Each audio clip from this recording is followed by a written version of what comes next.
28 may. Сабырдуулуктун акысы. Силер мага жамандык ойлодуңар эле. Кудай аны жакшылыкка айлантты.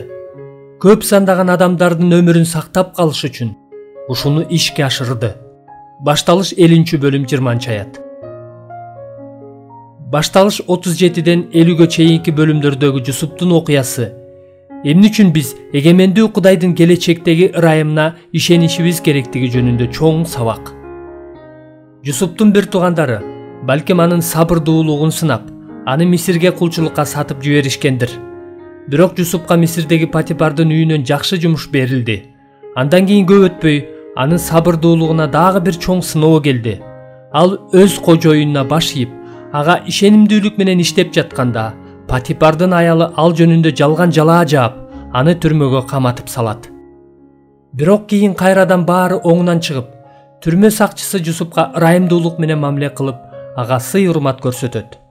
Ал мына эми жакында түрмөдөн чыгайын дегенде, Жусупка түшүн жоруткан фараон аны дагы 2 жылга унутуп коет.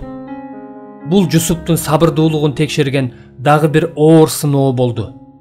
Ошентип акыры ушул белгисиз жагдайлар ачык айкын болду. Жусуп Мисир жеринде фараондон кийинки эле жол башчы болду. Жусуп өзүн кулчулукка саткан бир туугандарын ачкачылыктан куткарды. Ал бир туугандарына мындай деди: "Силерди жер үстүндө калтырыш үчүн жана улуу куткаруу иши менен өмүрүңөрдү сактап калуу үчүн Кудай мени силерден мурун жиберди. Силер мага жамандык ойлодуңар эле. Кудай аны жакшылыкка айлантты.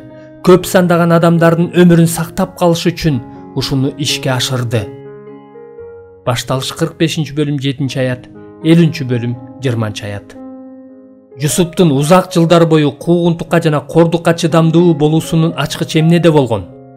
Мунун сыры Жусуптун Кудайдын эгемендүүлүгүнө жана анын келечектеги ырайымына ишенүүсүндө болгон. Биз күтпөгөн жана ойлобогон нерселерди Кудай биз күткөндөн да артык кыла аларына ишенүү.